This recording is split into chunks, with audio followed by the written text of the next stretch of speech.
اگر بچوں کو ہم تعلیم نہیں دیتے ہیں تو آپ یہ سمجھیے کہ انہیں جو چیز جو ہے قرآن نے کہا ہے اس سے ہم محروم کر رہے ہیں، تو کل قیامت کے دن تو پکڑ ہوگی نا، ہماری بھی ہوگی کہیں نہ کہیں، اگر اس سے ہم محروم کر رہے ہیں تو، یا وہ باتوں کو نہیں کہتے ہیں تو، ٹھیک ہے، یا عورتوں کے ساتھ میں اگر برابر کا حقوق نہیں ہو رہا ہے، ہم اس کے اگر ان کے ساتھ ہو رہے ہیں جرم کے ہم گواہ بن رہے ہیں، تو پھر تو کہیں نہ کہیں پکڑ ہوگی۔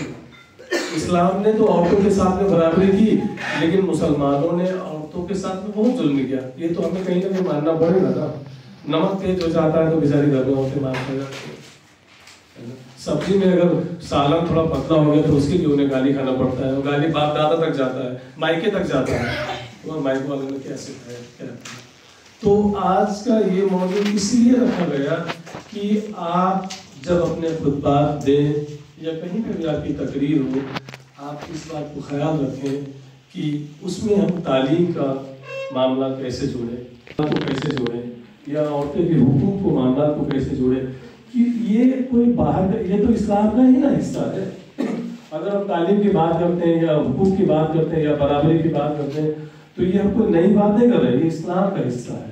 لیکن اب ضرورت اس بات کی ہے کہ جب ہمارے تقریریں ہوں، ہمارے تربیتی پروگرام ہوں، مسجد میں خطبات ہو، تو وہاں اس بات کو شامل کریں، کیونکہ جہاں تک میرا تجربہ ہے کہ مسلمان آدمی 24 گھنٹے ایک ہفتہ میں صرف جمعہ کے وقت ایسا ٹائم ہوتا ہے 20-25 منٹ جس وقت وہ پوری طریقے سے خاموش بیٹھتا ہے، ورنہ بڑی مشکل ہے اس قوم کے لوگوں کو خاموش کرنا۔ صرف وہی ایک وقت ہوتا ہے 20-25 منٹ جو چپ چاپ سنا کرتا ہے، کئی بار وہ سنتے ہیں، کئی بار من سے نہیں سنا کرتے، خاموش رہتے ہیں، کوئی سوال جواب نہیں کرتے ہیں۔ تو اس لحاظ سے میری آپ سے یہ گزارش ہے کہ آپ لوگ اپنی یہ ذمہ داری سمجھ کر کے کب کس وقت میں کون سی باتیں کرنا ہے اس وقت اس بات کو جوڑا جائے۔ جیسے مثال کے طور پہ چیت کا مہینہ ہے، بیساکھ میں ایڈمیشن ہوتا ہے، نیا ایڈمیشن ہوتا ہے، تو جب بیساکھ میں نیا ایڈمیشن ہوتا ہے تو اس کا مطلب کہ ہم کو چیت کے مہینہ میں اگر ہم اپنی تقریر کریں تو اس وقت ایجوکیشن کے موضوع پہ زیادہ سے زیادہ باتیں کرے گا۔ ہو سکتا ہے اگر ہماری باتوں سے 4 یا 5 بچے ہی نئے اسکول میں جانے والے بن گئے تو آپ یہ سمجھیے کہ ہمارا محنت جو ہے رنگ لے آئے گا انشاءاللہ۔ تو اس طریقے سے اپنی باتوں کو ہم جوڑیں۔ دوسرا کیا ہے کہ میں پھر بھی کہہ رہا ہوں کہ دیکھیں کئی بار لوگ اپنے تہمت لگا دیتے ہیں کہ آپ بہت ریجڈ قسم کے لوگ ہیں اور مطلب اپنی باتوں میں، ہمیں جہاں تک مجھے معلوم ہے کہ اسلام بہت ہی زیادہ فلیکسیبل ریلیجن ہے، بہت زیادہ، کیونکہ ہم وہ فلیکسیبلٹی دکھاتے نہیں ہیں، اس لیے لوگ اکثر ہمیں کہہ دیتے ہیں اس بات سے کہ آپ بہت کٹرواد ہیں۔ کٹرواد نہیں، بہت زیادہ اللہ تعالیٰ نے فلیکسیبلٹی دے رکھا ہے۔ اس کا سب سے بہتر نمونہ یہ ہے کہ آپ کھڑے ہو کر نماز پڑھ لیں، آپ بیٹھ کر نماز پڑھ لیں، آپ لیٹ کر پڑھ لیں، آپ اشاروں میں پڑھ لیں، آپ وضو کر کے پڑھ لیں، آپ تیمم میں پڑھ لیں، یہی تو فلیکسیبلٹی ہے۔ لیکن ایسے بہت سارے ہر معاملات میں اللہ تعالیٰ نے فلیکسیبلٹی دے رکھا ہے، اس کا ہم استعمال نہیں کرتے ہیں۔ تو کئی بار ہوتا کیا ہے کہ ہم بہت ٹائٹ، بہت ریجڈ والا اپنا چہرہ دکھاتے ہیں اور اگلے آدمی کو اس سے کیا ہوتا ہے کہ وہ ہم سے محبت کرنے کے بجائے ہم سے نفرت کرنے لگتے ہیں، ہم سے دوریاں بنانے لگتے ہیں۔ تو یہ کئی ساری چیزیں جنہیں ہمیں خیال کرنے کی ضرورت ہے۔ آج کے دور میں معاشرہ کو دیکھتے ہوئے جس طریقے سے انٹرنیٹ کا دنیا آگے بڑھ رہا ہے، آج ہاتھ میں موبائل ہے، آپ کے پاس نا وہ ساری انفارمیشن ہے جو آپ کو ضرورت ہے۔ انفارمیشن کو کیسے استعمال کیا جائے، صحیح بھی استعمال ہوتا ہے، غلط بھی استعمال ہوتا ہے، اس بات کی بھی ہمیں جانکاری دینے کی ضرورت ہے ہمارے نوجوانوں کو۔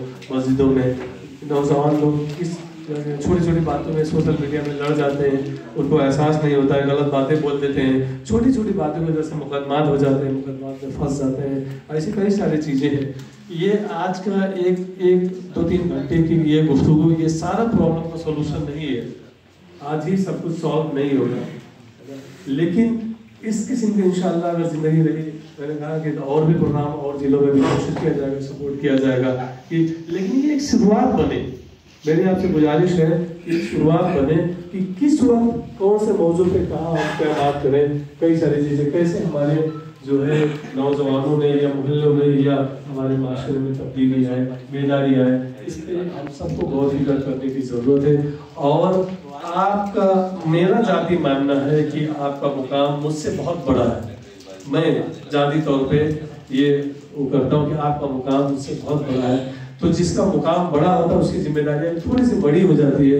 ان کی باتوں کو لوگ زیادہ توجہ دیتے ہیں, ان کی باتوں کا زیادہ اثر ہوتا ہے. اس لیے آپ سے یہ گزارش ہے کہ آپ اپنی اس مقام کو سمجھ کر کے اور اپنے باتوں میں ان موضوع کو جوڑیں. جب نہیں باتیں ہو ان موضوع کو جوڑیں, کیونکہ تعلیم یافتہ ہوگا تو وہ نماز بھی اچھی طرح سے پڑھے گا, قرآن بھی اچھی طرح سے پڑھے گا. تعلیم یافتہ نہیں ہوگا تو وہ پھر اس کا وضو بھی نہیں صحیح سے کر پائے گا. ہر دن ہم سکھاتے رہیں گے, والی بات ہو جائے گی. تو اس طرح اس لیے میرے آپ سے خاص گزارش ہے, اور انشاءاللہ کبھی موقع ملا کہ کیسے اور آگے طریقے سے مطلب ان موضوع کو کیسے جوڑا جائے, کبھی ایسا موقع ملا اس پہ بھی ٹریننگ کرنا پڑے 1 دن 2 دن کا, کس طریقے سے اپنے باتوں کو, یہ تعلیم کی باتوں کو یا اور معاملات کو خود بات میں جوڑا جائے. کبھی ایسا بھی موقع ملا تو انشاءاللہ اس کی کوشش کیا جائے گا. اور اس ساتھ ساتھ میں آج کے اس پروگرام کو جو ہے کامیاب بنانے کے لیے بہت سارے لوگوں نے بہت طریقے سے محنت کیا ہے. کوئی آگے دکھتا ہے, کوئی پیچھے ہے. سب کا میں بہت تہ دل سے شکر گزار ہوں. ہمارے آیوگ کے ہمارے سدسیہ جی, ان کا بھی میں بہت شکر گزار ہوں کہ اپنا قیمتی وقت نکالا ہے. باقی یونیسکو کلب, کیونکہ یہ باقی یونیسکو کلب کا کوئی ریگولر پروگرام بھی نہیں ہے, تاکہ یونیسکو کلب کے اوپر یہ جو ہے مزید ذمہ داری ہم لوگوں نے کاٹھمانڈو سے لی کہ آپ یہ پروگرام کریں. ان کو مزید ذمہ داریاں دی گئیں. ان کا کوئی ایڈیشنل اسٹاف بھی نہیں ہے, پھر بھی انہوں نے یہ ذمہ داری کو تسلیم کیا. اس کے لیے انہیں بھی بہت بہت شکریہ. ہمارے جو 2 پریزنٹر تھے ان کو بھی میں بہت شکریہ کہنا چاہتا ہوں. اور باقی اور سب سے زیادہ تو شکر گزار آپ سب کا ہو گیا. آپ نے اپنا قیمتی وقت نکالا, آپ یہاں پہ آئے اور اس ذمہ داری کا احساس کیا کہ میری ذمہ داریاں ہیں اور کہیں نہ کہیں میں اپنی ذمہ داریوں کو نبھاؤں گا. تو میں جاتے جاتے پھر سے آپ سب سے یہ گزارش کرتا ہوں کہ اپنی باتوں میں, اپنی تقریروں میں, کسی بھی دینی محفل میں جب کہیں بھی موقع ملے, چاہے ایک الفاظ کیوں نہ ہو یا چند باتیں کیوں نہ ہو, آپ جو ہے ان موضوع کو کبھی بھی نہ چھوڑیں.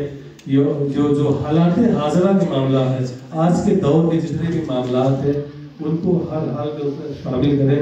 شاید انشاءاللہ کہیں نہ کہیں کسی نہ کسی کے دل پہ چھو جائے, کسی کی زندگی بدل جائے. اور کسی کی زندگی بدل جانے مطلب اس کا پورا جو ہے جنریشن بدل جائے گا انشاءاللہ. یہ کہتے ہوئے میں اپنی باتیں کو یہی ختم کرتا ہوں. بہت شکریہ.